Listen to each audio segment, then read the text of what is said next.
Welcome everyone. In this video, of course, you clicked it, so you know that we are going to talk about the spoiler alert if you haven't played her story yet. The eternity-seeking Electro Archon, the Tyrant. I didn't want to say that, but he said it. The Raiden Shogun. So, do you think that the Raiden Shogun should have been forgiven that easily? I mean, never mind. That's not what we're here to talk about. But let me know if you're into that kind of discussion, lore and uncovering some deeper stuff about the story. Although, as a matter of fact, I did release a VOD of my Archon Quest stream about Scaramouche, Balladeer, Wanderer, Interlude Archon Quest. So yeah, if you're into that, just check that out. And let me know if you want more kind of that video. So, if you're new to the channel, this is Godric. I'm a Genshin Impact player since its launch 2 years ago.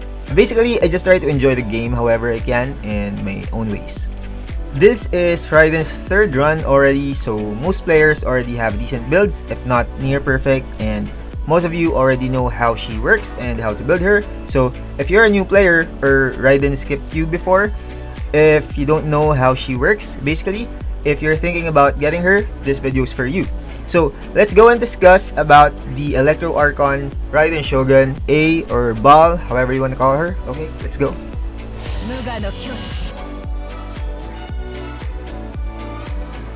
Alright, first up, we need to know how Raiden Shogun works with her kit and playstyle. So Raiden works as an on-field or off-field DPS energy funneling unit, so she's an energy utility support in a way. But even more so, her burst is incredibly strong, so generally, Raiden's kit focuses on energy recharge and maximizing her DPS via her skill and burst uptime. For normal attacks, pretty cool animation and standard for polearm users, you already know that. And her skill unleashes the Eye of Stormy Judgment. This eye will be present on your team, whoever's on field, and indicates of course if it's active. What this does is, every time that you deal damage, every 0.9 seconds, it deals an additional or coordinated AoE electro damage. The scaling is decent, the highest of course being the initial cast, and coordinated attack is here. You can also notice that this skill is designed to have a 100% uptime, duration being 25 seconds and cooldown only 10. Lastly, something that's often overlooked, or I do, is the burst damage bonus for your party. So that depends on the cost. So just something that I'd like to point out. We also mentioned that we want to maximize her skill and burst uptime, and here's why. Although side note, it varies per player, of course, if you choose to build Raiden a specific way. So Raiden's burst, Muso Shinsetsu, casting it deals AoE electro damage, and for this duration, 7 seconds, you'll be under the Muso Ishin state. In this state, Raiden uses her sword, Raiden glows as your indicator, although it's really hard to notice, it's just a small detail. And of course, your normal, charged, and plunge attacks are converted to electro damage. This electro infusion can't be overridden by the way, so my Bennett mains fam, don't have to worry. And in addition to that, she can restore energy for your whole party for 5 seconds out of the 7-second total duration. So, before you go casting her burst just like that, we need to pay attention to the so-called chakra desiderata. That is the dots, or those are the dots that you see around your character, the halo-looking thing. So, this is your resolve stacks, and glowing, of course, means that those are activated, and you activate or fill them up when you use your party's burst. Amount depends on the burst cost. So, the stacks have a maximum of 60, which in a whole rotation, it's possible that you don't max it out, but that's fine. And with that, once you see that your resolve stacks are full, or as long as you've completed your rotation, that's the best time to activate Raiden's burst. Of course, given that you've completed or you're satisfied with your rotation, practice and timing will be of essence here, since team buffs will most likely be at play, just like artifact set effects or other party skill buffs.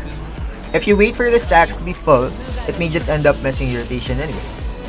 Now let's go talk about numbers. Her scalings are satisfactory enough for me to consider crowning. The base damage that you see here is her initial strike, and these auto attacks of course when under the burst duration. We should also keep in mind the specificity. So the description, the most controversial description ever in the game, that her normal attacks under her burst are considered burst damage. Unlike Zhao or Ito, who have sort of similar transformative bursts, their attacks under their burst forms are still considered what they are, like as normal, charged, or plunge attacks. This takes away some great synergy, especially the noise before, when Raiden was first released, her synergy with Beidou. Although, we're going a little sideways here, but as you see, being two awesome Electro mommies that they are, it's a shame that you can't get that combo, you know? Beidou's off-field burst works on normal attacks, and since, as we discussed, Raiden's attacks under burst form are burst damage, so this takes the synergy away. Anyway, that's just one thing. Still, Raiden is really awesome in any way and in many teams. And before I forget, let's take a look at her passives. This one's helpful, 50% off Mora on Sword and Polearm Ascension. Next is the Talent Enlightened one, ER and Electro damage bonus for every point from above 100% of her ER. We'll get back on this later in her builds. And her final Ascension talent just grants 2 resolve stacks extra when your party gains energy orbs, thereby speeding up your Chakra Desiderata. Talent priority, burst and then skill, and the normal attack can be ignored actually, since her burst form scales off of the burst talent alone. Now let's talk about her weapons. And as you know, I like building my characters starting from the weapon, so I know how to adjust my artifacts, or in some cases, where the artifact set effects are what we need to build around, we can start from there. But yeah, I'm saying a lot of things. So these weapons are my recommendations. Of course, you're free to use what you want. So you know it, of course, the first one is the catch. So I have to say it, it'll be worth it. Your efforts to, catching the fish, all of it will be worth your effort once you reach the 90 R5 level. So it's a downgrade from her signature weapon, just a little percentage, but if you're an F2P or a low spender and you don't want to gamble on the weapon banner, this is your go-to. So the ER substat, the passive are perfect for her kit. And sorry, but that's just the only one for the 4-star, at least the one that I can recommend without any niche or dependency on other characters or in specific team comps. That, the catch, or if you have the luck or the cash, engulfing lightning. So yeah, ER substat and the passive increases your attack based on your ER, and similar to her Ascension passive, it accounts the ER above 100%. So you also gain additional ER after casting your burst, naturally enhancing your ER returns during your Muso Ishin state. I know that these are like the best weapons, even if you look everywhere, you'll see that these are the ones recommended. But if you really have none of them, or say you prefer your catch on other characters, you can use crit weapons or other 5-star weapons. Just make sure that you compensate for the lack of most likely energy recharge on your artifacts. And since the release of the Sumeru region, the Dendro element, we can now build Raiden with pure EM for Dendro and Electro related reactions. So this opens up more options for us, not just in builds, but even in team comps. That being said, these craftable weapons, the Moon Piercer, the Kitaian Cross Spear can be used, even the Dragon's Bane if you have it lying around. Now, to go over more into her build, let's talk about artifacts. The most optimal and what's designed for her is the Emblem of Severed Fate. I've said it before and I'll say it again, this artifact set, this domain has to be one of the most efficient domains in the game, generally speaking. Anyhow, you can't go wrong with the 4-piece set effect. You have your 20% ER on the bonus, and overall, you get 25% additional burst damage that is based on your total ER. So, before we go into the stats that you need, let's go through the bonuses that you need to consider and their limitations. First, her Ascension passive, Enlightened 1, grants her 0.4 electro damage bonus for every 1% of her ER above 100%. Second, the 4-piece emblem set passively provides 20% additional ER, grants you additional 25% of your total ER as burst damage. Do note, however, that this is capped at 75% additional damage bonus. And third, if you have the Engulfing Lightning, your attack is also increased by this amount, so it varies per refinement, but at R1 it's 28% as you can see, and this again is based on her ER above the 100% mark. So also pay attention to the cap, 80% total attack bonus only. Now that we've laid those out, let's take a look at my Raiden Shogun. So the ER I have for her is 265%. Her passive then gives us 65% electro damage bonus. This is generally the reason why we build our Raiden with ER Sands and Attack Goblet. because we already have decent electro damage from her passive alone. And then these two conditions, from the emblem set effect and the weapon passive, these show us that going full ER isn't really optimal, as we would only lose out on other, better stats. So if you decide to go off the rails with your ER, say you reach 500 ER, which is unattainable, or I'm not sure, but let's just exaggerate just so we can visualize it. So the second condition we showed is the emblems bonus, right? Which is 25% of your total ER as burst damage. If that's 500, the burst damage bonus becomes 125. Crazy, right? But this cannot happen because the emblem artifacts condition gives you only up to 75%.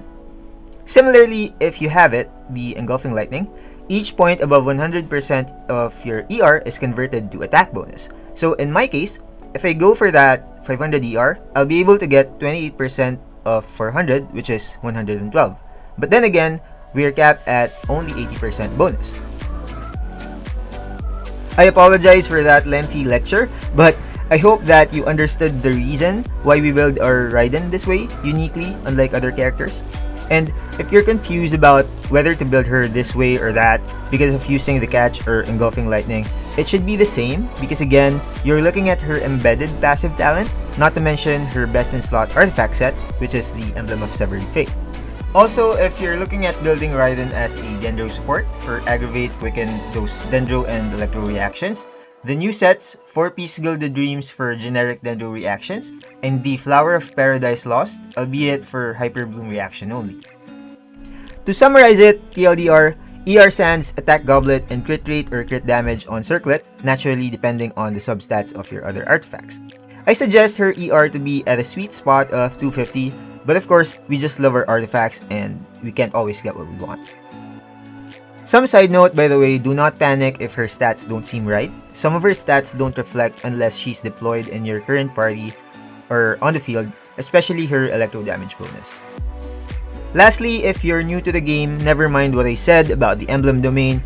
Please use whatever artifacts that you have. Use the ones with ER and crits, and for resin and artifact farming efficiency, I suggest that you visit my resin efficiency guide. I, by the way, will be updating that with the new domains that came up. But anyway, yeah, and if you're still here, if you found this guide to be useful, please consider subscribing. It would really help me out to bring this kind of content and more if you do. So subscribing is free and, help a brother out.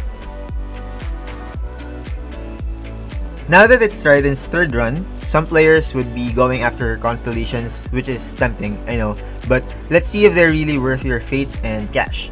C1 basically speeds up your resolve stacks, no change in damage there. C2 is crazy, C2 is broken, and although in her burst form only, Raiden ignores 60% defense of opponents, so enough said about that. But then, if you're thinking about getting either her C2 or her weapon, you have two things to consider. First is, what role are you going for with Raiden? Are you going to make her your main DPS or driver, or are you only using her as a support for your ER gains? And second, do you have other burst DPS characters that you often or you like to use, such as Rosaria or Xiangling? Because you may encounter having to use them together in the same team, and of course you can't use one weapon for two characters at the same time, right? So for practicality's sake and the weapon banner being a big great scam, decide wisely.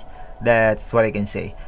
And damage wise, naturally you'll get more out of C2 than engulfing itself, but if you already have the catch on another character, that might be something that you need to consider as well.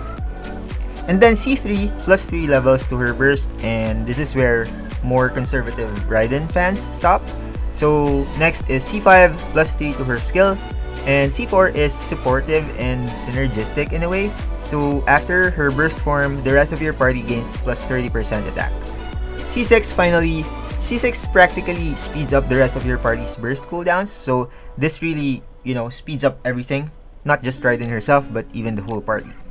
So C1 to C3 is basically for herself, and C4 to C6 gives utility and damage boost to your whole party. Now, I won't say if you should, but if you will pull, my suggestion would be only up to C2 or C3. And as you can see, I'm using her at C0 since her first run never had any issues, and she's been really fun to use, to play, even at that. And if you're wondering, with all the reruns and upcoming banners, if you don't have Raiden yet, I would suggest that yes, I do think that she's a very worthy character. Never mind that she's an Archon. She can be a flexible unit, like I said in our intro, she can be an on-field DPS or off-field sub-DPS, and she can even resolve some ER problems with your teams. So now let's go over to her team comps.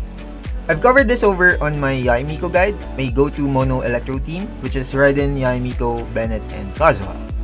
We can treat this as a quick swappy type of team, but generally capitalizing on on-field Raiden, off-field / burst DPS Yae, and serving as your buffers are Bennett or Sarah, and Kazuha or actually any animo character support who can hold 4-piece Viridescent set. Raiden can also be used as an on-field DPS via her skill and back you up with a huge burst DPS. This type of Raiden playstyle can be used especially in electro-charged teams or even superconduct if you like the explosions. You can also do Child or Ayato as your main driver, bring with you Yae, Fischl, or Beidou. Yes, even if her skill doesn't work with Raiden, since Raiden's not your main DPS anyway. So yeah, Cookie's a very good addition to this as well. Alternatively, just replace the main Hydro with a Pyro carry like Klee, Yanfei, or Yoimiya. I'd think twice about Diluc and Hu Tao since they're melee units, and we don't want to miss our attacks with Superconduct from the explosions, especially in the Abyss. You can also do a variation of these teams with Dendro to proc even more reactions. Either in Aggravate or Hyper Bloom teams, Raiden will work very well, but since if you're turning her into an off-field Dendro support DPS, you can build Raiden with a pure EM build as we discussed earlier. And a Raiden guide won't be complete without the Rational team, Raiden, Xiangling, Bennett, and Xingqiu, practically best used against bigger or single mobs since they don't get knocked back by Electro-Pyro explosions. And that is all that we have for Raiden Shogun. If you think I may have missed some tips that you want to share with the other goats, you're welcome to share them, comment them down below. And again, if you learned something, if this video helped you out, please consider subscribing, liking the video, sharing it to your friends. That will all be very helpful for me. So yeah, thank you very much, and please catch me on my live streams here on YouTube. I moved here from Twitch, by the way, if you don't know. So yeah, thanks everyone for watching and hanging out with me. I'll see you on the next one. Let's light it up! Illusion shattered! Let's light it up!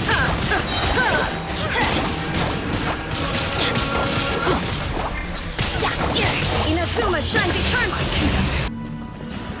Shine down!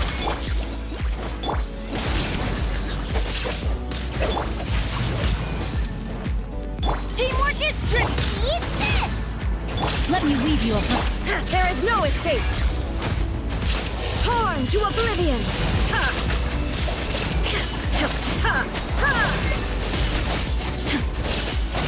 Shine down! Everybody stand! Witness the power of Goblet. Rain. Illusion shattered! Inazuma shines eternal!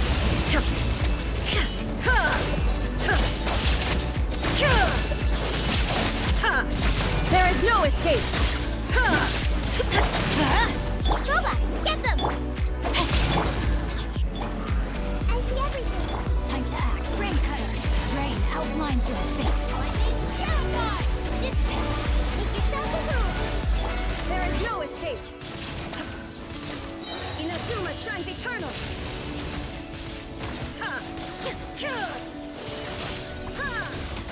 Shine down! Finally, some target practice. Sharing my knowledge. I'll settle this. Get with me. Let me weave you a verse. Know my sword. This may hurt a little. Spread your wings and raise a storm to oblivion. Where do you think you're going?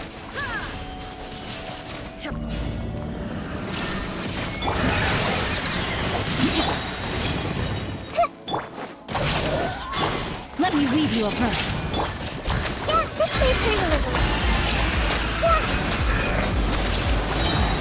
The Temple of Wisdom. Shine down.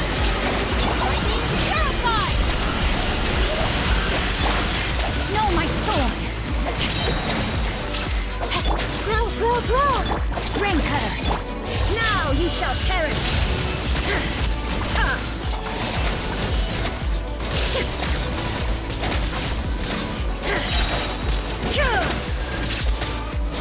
Out of my way!